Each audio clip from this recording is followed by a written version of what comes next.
go ahead and get started. So what you're seeing is not the beginning of the training session, but the link to the Padlet. And if for those who are online, Gus will have it available for you in there. So what we're talking about today, and the ones that are with us at this point are participants in the e-certification workshop, and this links to what you've been working on for that first week.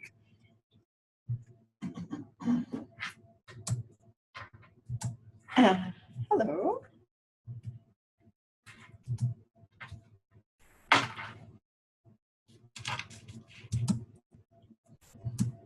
There, okay.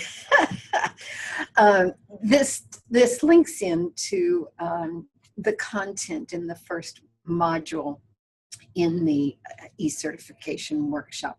So we're going to be thinking a little bit more in depth about your role as an educator. And I know those of you who are joining us are experienced as educators. So we're going to encourage you to think a little bit deeper about that. I'm Judy Summers. I'm an instructional designer here for the Center for E-Learning. And we also have with us Mary Rotundo in Davie, also an instructional designer, and Kathy McPherson in Jupiter, also an instructional designer. And they man the two campuses. And Gus is also in here with us, and Gus is trying to send me a message. Well, we also have a F. Conrad. Oh, Fred. All right, and I'm not seeing it. He's got his video off. Okay. Ciao, All right. Fred. All right, so welcome, Fred. Thank you for joining us. Yeah, Fred was online last week for the orientation session as well. So we kind of sort of met him last week. So are you hearing me? Yes, yes, oh, okay. Absolutely. I was just trying to see if I am. Oh, there it is. There you are. I see you as well. Thank you. Ciao, Fred. Ciao, Emanuele. Fred, so we're going to be muting during the All right. So I'm delighted to have this group in here and delighted to have you focusing and working with us through this process. So as we think about our role as an educator and go through this morning, we're going to be where you're going to start thinking, describing yourself as an educator, and start thinking about the tasks of an educator, what that means to us. Most of the time we jump right into it without giving a whole lot of thought. And so we're going to think about ways to improve those skills, and then talk about what it means to be an effective teacher, both face-to-face and online. And we're going to compare how those are alike and how they are different, and then take a look at a learning paradigm in a couple of the resources that I found, and then go back and clarify our tasks as an educator. So are you ready? Here we go. Here's our session. Wow. I know. So you don't have to, number one, worry about reading that, or I'm going to take us through it. But this is created in a concept map, and that is how I tend to think through my teaching. And so when I can visualize it that way, and then I can break it down into the components. So we're gonna go through the parts of that. So I'm going to invite you to just say this is not a time that we're using the Padlet. I'm just inviting you to comment either here in the room or online about how your learners might describe you. Is that my first part of the question? How might your learners describe you? How might learners describe you? Yes. Learners, you mean students? Your students. How would your students describe you? Can I, Absolutely, yes. Be my guest. And we're just looking at the first part of the question right now, and then we'll look at these other two pieces. Very passionate. Okay. And even though I can tell you that this passion is also a rhetorical skill, I mean, it's something that I want they see me as a passionate. I have a Absolutely. passion for what I teach. It's not fake, but for Correct. it's a rhetorical skill, something that I use. Yes, yes. And so this is the first when, at least according to the spot evaluations, Okay, absolutely. they see passion. Yes. Yeah. All right, that's cool. Mario, what about you? The majority, they have described me as knowledgeable, Okay, tough, okay. but fair. Now Mario teaches math while Emma teaches Italian. And when you said passionate, that's what came to my mind, is that's the perception of part of being Italian, right? Yes, but Okay. also they see me tough and fair. The same. Okay. I can identify with that description Yeah. as well. Yeah, okay, all right, so tough and fair in math.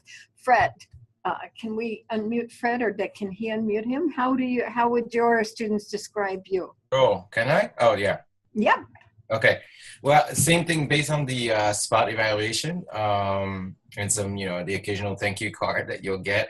I get the word theatrical quite a bit. And, I'm kind of, I act out a lot of things, which kind of, connects to what Emma was saying about the being passionate, I guess, theatrical, passionate.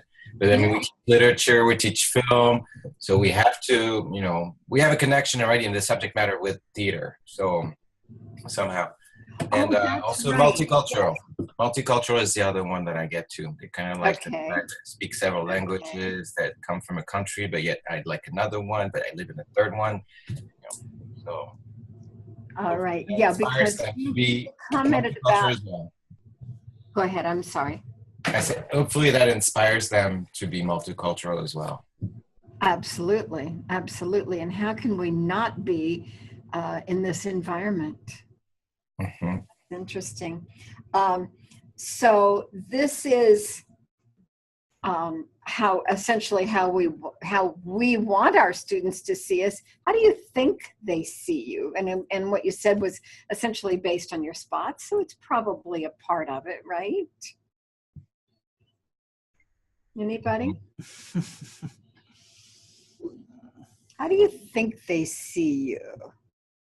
Tough? Yes. Well, these were the actual answers, mostly Yeah. from spots. Okay.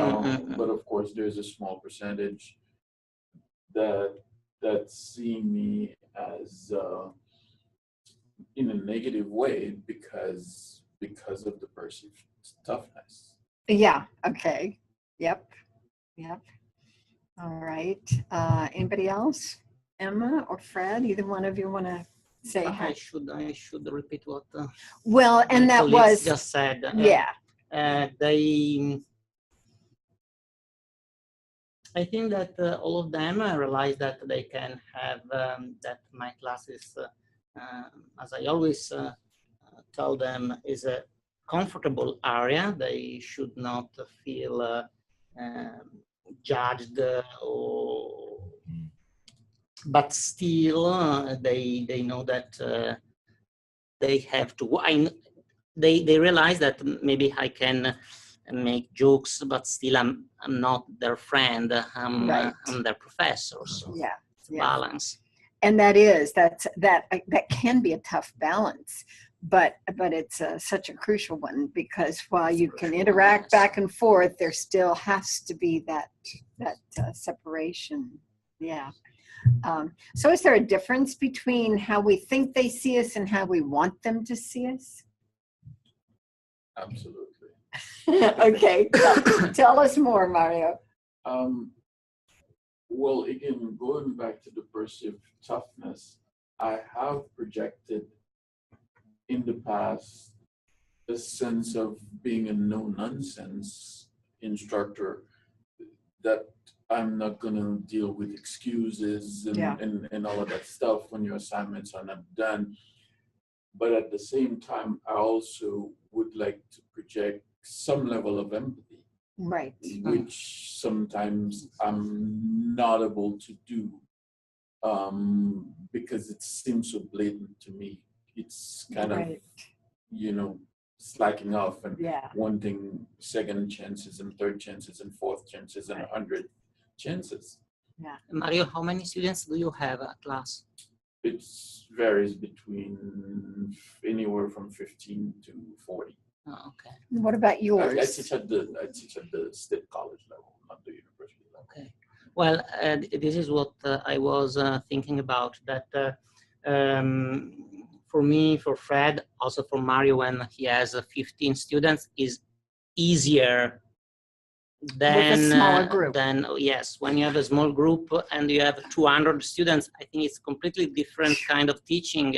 Yeah. You cannot even compare. So for us, maybe it's So in those easier. beginning language classes, what class sizes do you typically have? but right now not so Not so good many. right now. Okay. But let's say in Italian 1120, Italian 1121, between 15 and 20 students, Okay. And maximum 24. okay. And Fred, what are your typical class sizes? It is depending on the year, but I would say a minimum of 8 to 10 and then up to 16, 17. Okay. Okay. Yeah, I teach both French and Spanish. Of course, Spanish classes are more populated. French, we're still struggling a little bit, but some years are better than others. Right. Spanish is stable so far. Okay. I All have a right. 6 students class of not language, of culture this semester. So with 6 students, it's like to go to the bar and having Go hang out together. yes. You And can I- have a glass of wine, but Yeah, that would be perfect. Yeah. Well, in an Italian class, I guess that would almost have Oh to be a yes, necessity. We can. Yeah. But we can have some food. So I Yeah. have students bringing homemade food. Yeah. This is nice. Okay. And but the other side of that coin is I had in a master's class one time had 9 students, and it was nice for the interaction, but very difficult because I have them do some group work, and that made that a bit of a challenge for that. So there's all sides of it. All right. So now I'm going to invite you to go to the Padlet link, and I don't have anything here. you No. don't. Should I have something? That's okay. That's where you go. That's the Padlet link. Judy? Yeah, that's me, and I put that Yes. one up there. Let me open it up. Okay. Do you have the link, friend? Yeah, but I guess I can't click directly on the screen, right? I You should be able to. It's not letting me.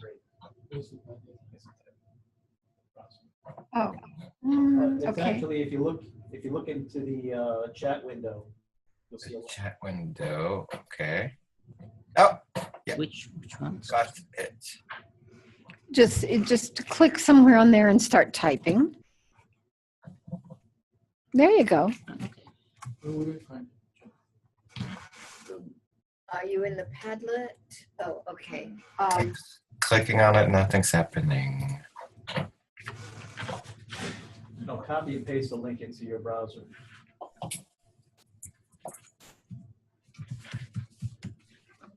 There. Gus, can you send Mario the link through Skype for Business? Or Mary, one or the other of you, can you send the link to Mario?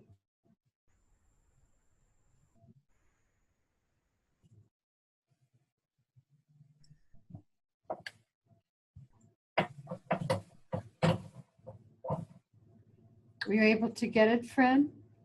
Did my hello go through? I typed.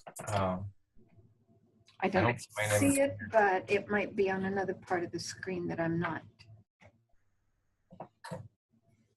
Because when I click on the online blue link, nothing's happening.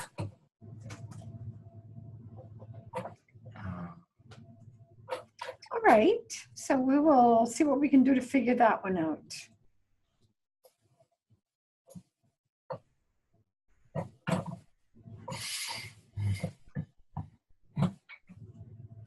All right. So Emmanuel, you got your name up there. What are your tasks? You go ahead and under your name, you can continue adding what your tasks As are. an educator. Okay, so I should write here. Yeah.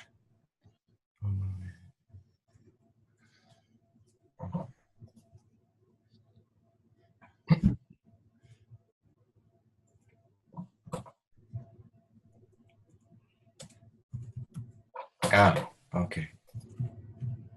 Are you there? Good.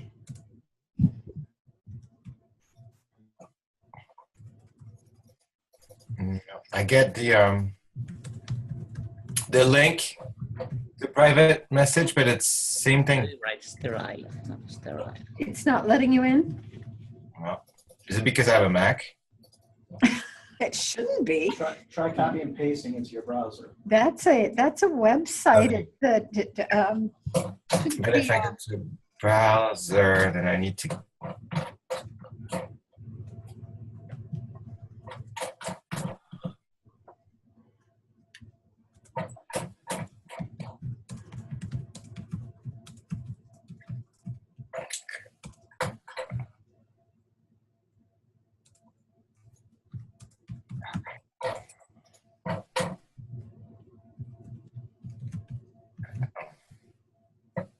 Okay, so in the meantime, Kathy, can we unmute her so she can share hers? Hey, sure. Thanks. Yeah, I think that one of the tasks that we have is to see where our learners are and bring them to the next level. And that's one of our big challenges, especially when you've got a lot of people. People can be on a variety of levels and really wanting to differentiate the instruction as much as possible. Okay, yeah, definitely. And the challenge then becomes determining what their current levels are. Just had one pop up as an anonymous post, and now it has disappeared. Okay, Mary, you want to share yours? Can you hear me? Yeah, I can. Okay, so I wanted to tell Emmanuel and Fred that I'm back in school after a few years. And now being on the other end, being on the receiving end, has made me really reflect on what great teaching looks like. And from what I have seen my teacher do, I think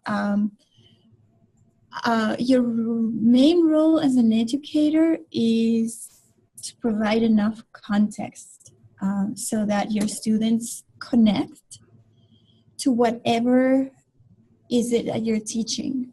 So context is essential, and that context will probably necessarily include your students and their motivations, their interests. So it's like a balancing act between what you want to happen in the classroom and your students' own agenda.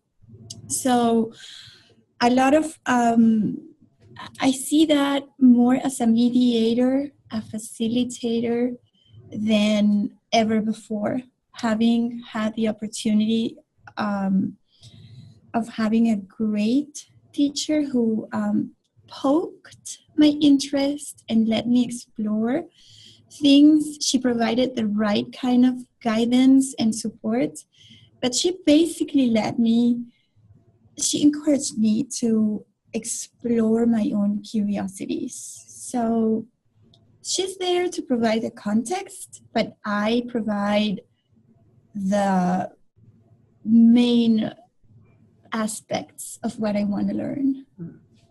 So I see it as a collaborative effort more than ever before. Okay, and would you like to share with these two gentlemen what field you're back in? Oh, right, because I'm doing the master's in comparative lit, and I've always been fascinated by languages. I'm a language teacher myself, and literature has always been a passion of mine. And so I'm back in school after probably 30 years being a teacher. I'm back as a student, and it's amazing. It's an incredible experience. It is. It is. And I usually tell my students that I will always be both a student and a teacher. A learner, yes. Yep. Yeah, a student and a teacher. Yeah, definitely. Okay, Mario. I see myself as a facilitator, as Mary said, who creates the condition for learning the content. Yeah. And in this case, math. Yeah, yeah. And as the subject matter expert, you know what conditions have to be there in order for them to be able to get it. And Emma, you also use the term absorb, which is kind of the same type of thing. Exactly, yes. Yes. And, but it is, I still, what Mario just said, what Mary just said, I would have been my description as well. I think that would be very important to see myself as a facilitator now as in this new online experience. Right. Okay. What I started to understand is that I open to that to leave this passage from the teacher to a facilitator. Yes. Yeah. So maybe. Yeah. And as Fred, this one is yours with the bridge. Yes, I finally was so able to get Emma it. just linked right into yours. Tell us how what you mean by that, being a bridge. Well, because to me, given the nature of our discipline, of course, there's a part that's transmission of knowledge, or cumulative knowledge to our studies as students, but there's also the connection between a culture with another. Whether it is through language or literature or film, which we teach, all of these different layers, there's still no language acquisition without, a cultural perception. To me, that's Rosetta Stone approach, and that's not what we do. And of course, it's being that person in between, and then once they cross that bridge, which of course takes different steps, different taxonomy. To define the steps. Then on the other side, you can just let them go. You have to keep, being there as a mentor. Yes. Does that happen over the course of a semester? No. But lots of time we do follow the students, to a variety of classes. So we have the opportunity to do that follow up, which I don't know if other departments can do that. Probably. Yeah, that's an interesting question. The only one I can speak to is to some degree in education, and it is there a little bit, and yet not as much as it would be in languages. But I'm so impressed with your comments that you made in the introduction about making that. About using the language as the bridge through media, and that's seems to me like it's going to be a really powerful approach to it. So looking forward to seeing where that takes us. I'm gonna need a designer though. Okay. All right. Thank you. Excellent comments. Appreciate this. Thank you. Let me take us back now to our so we've talked a little bit about what our tasks are as an educator. And the process of both teaching and learning has many different aspects to it. And it changes over time, as we have all discovered, and involving change, which is huge because most of us, or at least my usual phrase is, I go into change kicking and screaming, but I go into it anyway, and it happens. And so as long as I'm there and moving in that direction, I guess I'm okay. But our challenge as instructors is to reflect on what we are doing, to challenge our assumptions, challenge the way we think about what we do, and question things that we see as, well, this is what I do and this is how I always do it. And think about the why. I've got the magnifying glass on that page to really encourage us to take a closer look at what we do and think about the ways that it can be improved, to really take a step back and focus on what we do in order to find ways to improve it. And I think for Fred, have you taught online before? A nod or shake. Yeah. In face-to-face. Oh, sorry. Okay, Should I start from the beginning? please. Okay. Last summer, I did a pilot course, which is Spanish for the Media course, which was hybrid. I wasn't, first of all, I didn't do the certification. So I wasn't comfortable in making it up full online, but I did 3 weeks face-to-face and 3 weeks, working through Blackboard, Skype, name it. So that worked out. Now I would like to try the full online. Okay. Hybrid is a really effective process. It is a good way of teaching. The only problem I've seen with it is when the face-to-face part was finished, because it wasn't simultaneous. It was 3 weeks, classroom and 3 weeks online.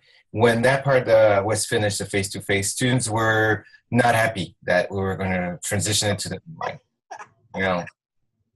So, but then eventually they were happy at the end of the 6 weeks. Yeah, I get that.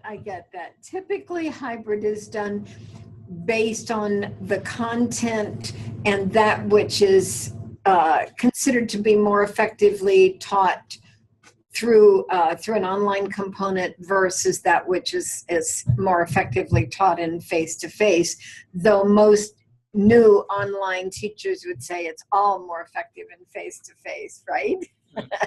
That's the way you can tell your jokes. But there are some, excuse me, some pieces of it that work better online. So, but we'll take a look at that. So that those of you that are moving into, I know you've taught online before, right? Okay, so those of you that are moving into a fully online, that what we're trying to do is encourage you to think about what you do and how you do it, and figure out, with our guidance, of course, because we've got a lot of content in the workshop, figure out how you're best going to take what you do and how you do it and move it into an online perspective.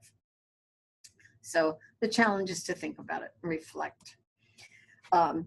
So first question, what makes me an effective educator in the classroom? So I'm going to invite all three of you, and as well as Kathy and Mary, and to who you have a guest with you, Kathy? Okay, she's chatting. All right. So what makes you an effective educator in the classroom? Mario, Emma, Fred. Oh, talk already. Oh, talk. Okay. Yeah, this is just chatting. This isn't writing. Okay. We'll come back to the writing in a minute, but I think you all covered it pretty well. The first thing that comes to mind for me is pedagogical content knowledge. Okay, PCK. Is that I know the material, and I think I know how to explain it in a manner that's clear to someone with the proper requisite knowledge. Okay, excellent. Well, I just quoting Mario, Okay. and then I could add some psychological skills I learned and I keep learning semester by semester. Sure. So psychology, I think, is as much important as knowledge and the ability to transmit it. Yep.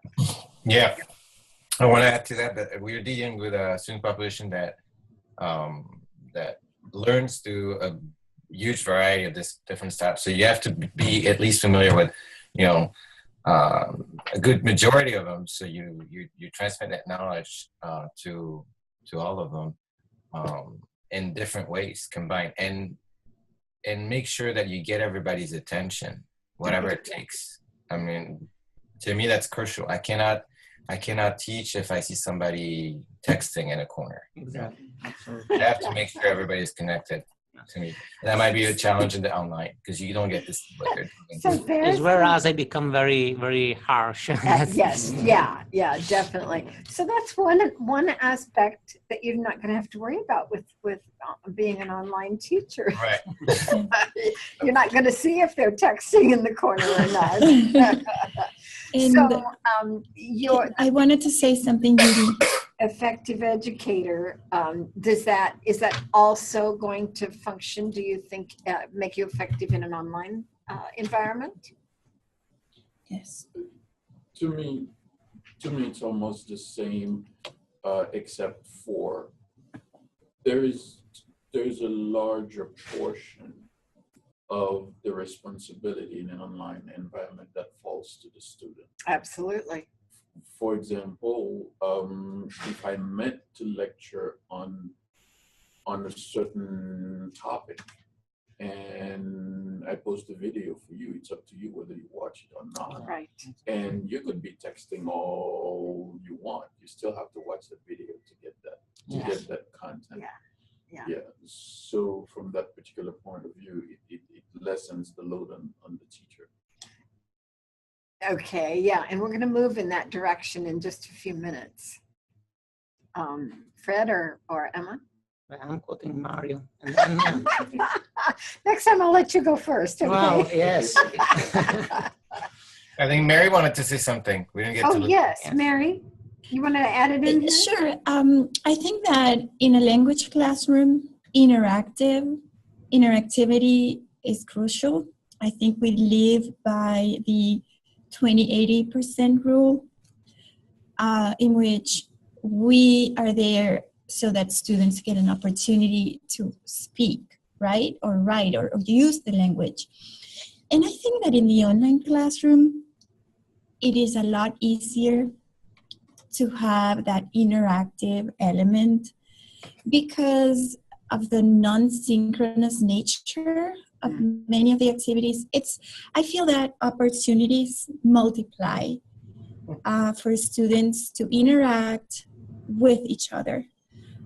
So I think that it would be a matter of learning how to use the technology to our advantage and to our students' advantage. But definitely that is a component of the effective language teacher that I see translates really well into online. And interestingly, all three of the gentlemen participating today have started that student-to-student interaction through their comments on the introduction in the workshop. Mm-hmm. And I feel like we have already learned a great deal about them. So Yeah. that And we is an important piece of it. Fred, did you want to add anything in? No. Okay. All right. So then my question becomes, how are they alike, and or how are they different? Mario raised his hand first. Sorry, Emma. No, Mario, please. So I can quote you. I wanted to echo what Mary said in a face-to-face, at least for my subject matter. In an online environment, there are some complications that come in because mathematics is a process. It's not something that you can answer in paragraphs. There is a process And then in the online environment, there is the added difficulty, at least for math teachers who are not very familiar with the latest technology available. Mm-hmm. You know, as to there are special symbols that you have to write and all that stuff, so that adds a layer of difficulty in Mm-hmm. the online environment. Okay, and I'm gonna, well, I'm gonna let everyone else, but remind me that I want to tell you about an article that I read. Okay, Fred or Emma? Yeah, I think that every discipline will have their own challenges. Mm-hmm. Yeah. Maybe, you know, from the humanities, we think of math as, oh, they have it easy when it comes to online, you know. But apparently that's not the case. But as far as, you know, literature and film classes, it's a lot of discussion that we have to do in those classes. It's, you know, maybe 20% lecture and 80% just activities and discussion. So Yeah. I understand Mary's point of, wow, online can actually multiply that and, you know, and expand the potentials, which I'm so happy to hear.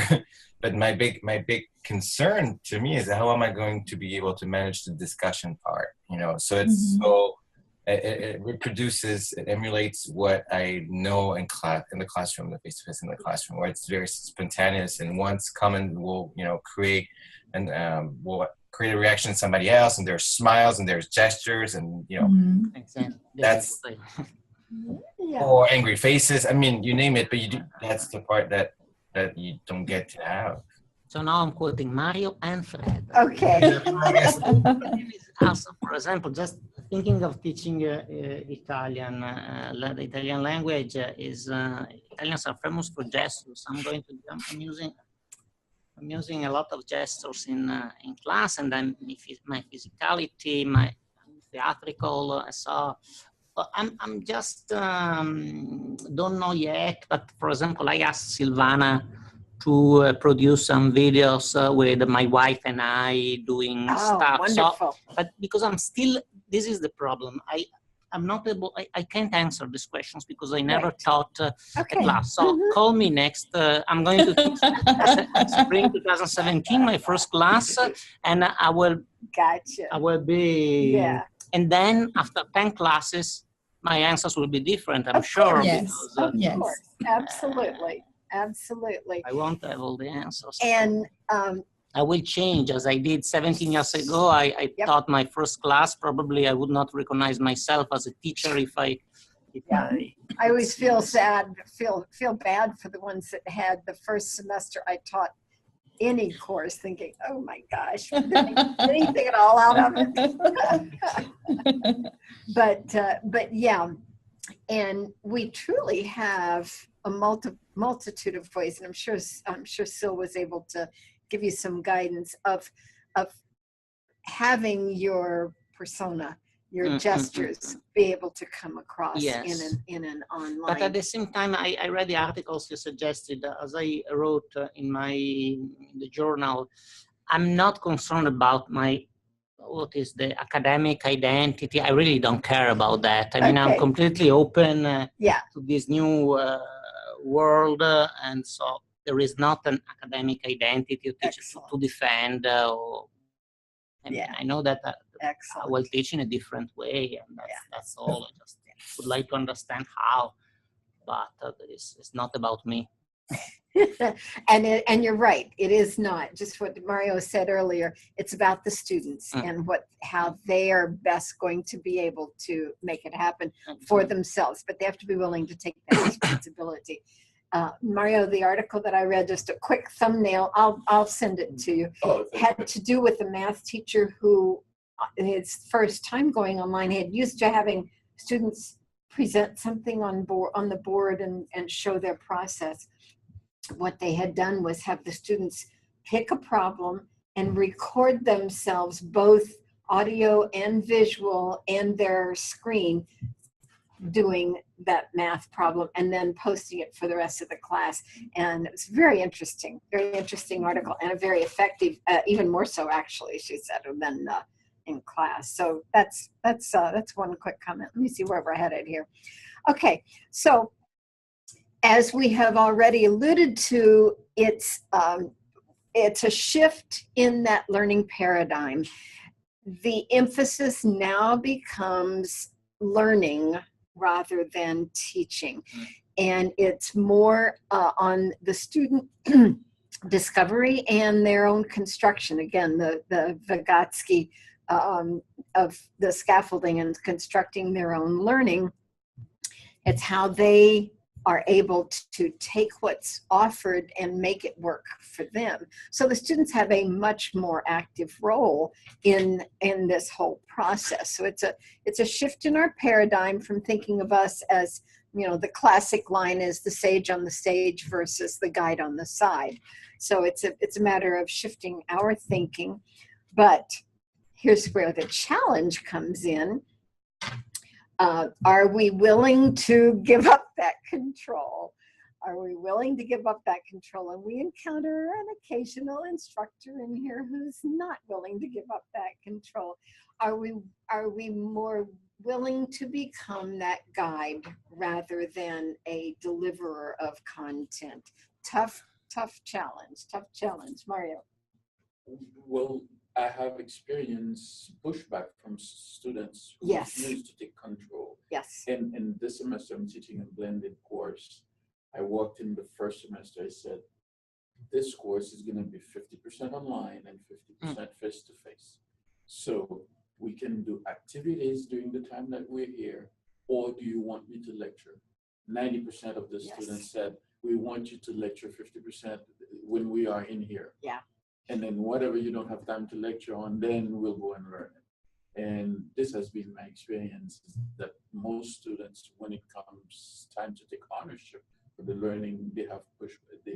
And I have some articles about that as well. Yeah. I have some articles about that because that has been, especially in blended and hybrid learning, where the students do really fight it, and there's ways of getting around that. So yeah, it becomes interactive with both. As the teacher, we have to be willing to give up control, but as the students, they have to be willing to step up to the plate. Yep. And you know, truth be known, it should have been that way all along, but you know, it's been a challenge. Okay.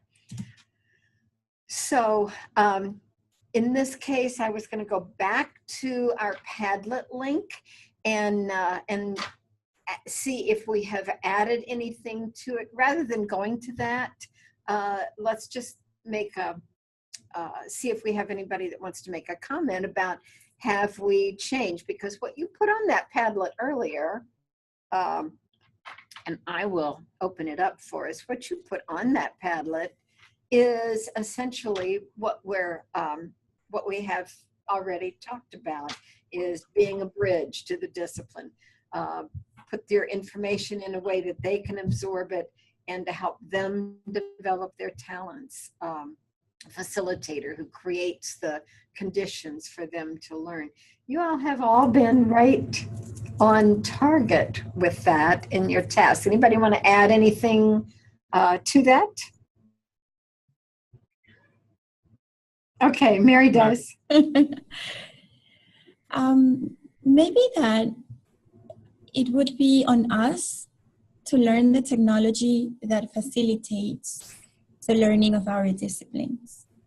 So in the case of Mario, learning his technology and being proficient and being at a level where he can be creative with the technology will be the extra challenge that I see. And the same for us, the humanities, the language teachers. I see that as an added requirement, but something that will definitely add value to the online experience. So to the point that we can be creative in the use of our technologies, then that will be something that enhances the experience for our students. Yeah, absolutely. Anybody else want to add anything else to this? Have we changed our perspective at all? You all were pretty much on target right from the beginning with what our tasks are.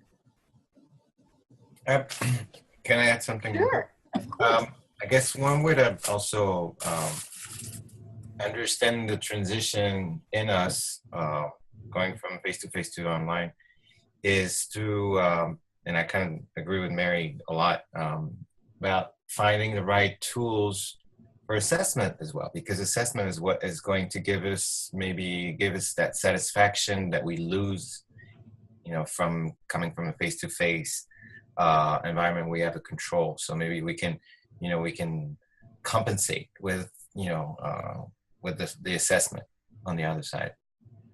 Fred, you are absolutely amazing. You just jumped us right into module 2 for the workshop. Thank you.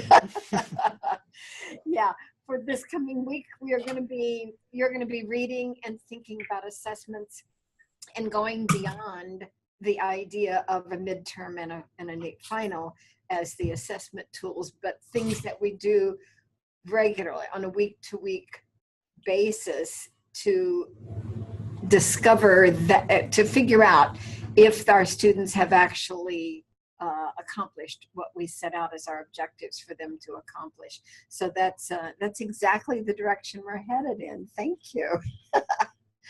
That worked out really well. Okay, so this is just a quote I found from one of the articles that that helped me think about this, that we need in-depth explorations to help us raise our regularly used parts of teaching to a whole new level of effectiveness. Explorations that, this is something that I enjoy. I like the visual of, that shine a bright light on our current practice and how to make it better. So so that's exactly what we have done in the direction I think all of you are going.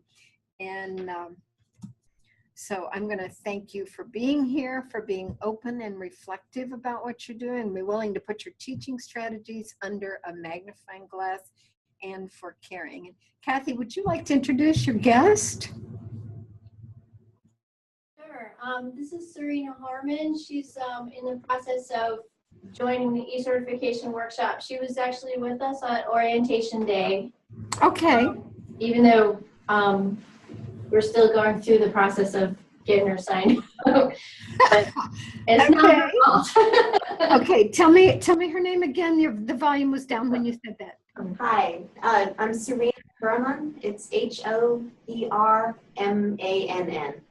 Okay, well, welcome. We're glad to have you. Thank you. And so obviously you're a part of that beautiful campus up there, and you have Kathy as your support system. You're in good hands, my dear.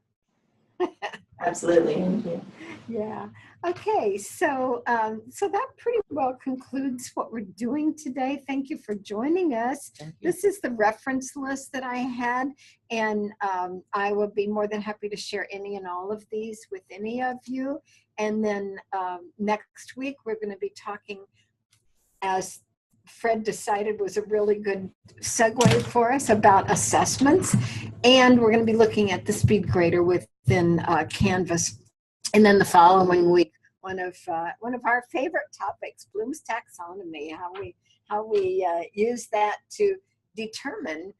And the reason we're talking about assessments first is so that we can think about what it is we want our students to know, and then we'll go into using Bloom's to describe what they're going to do in order to show us that they have accomplished it. So thank all of you for joining us today. What a great time. Thank you. Thank you, Judy. Thank you.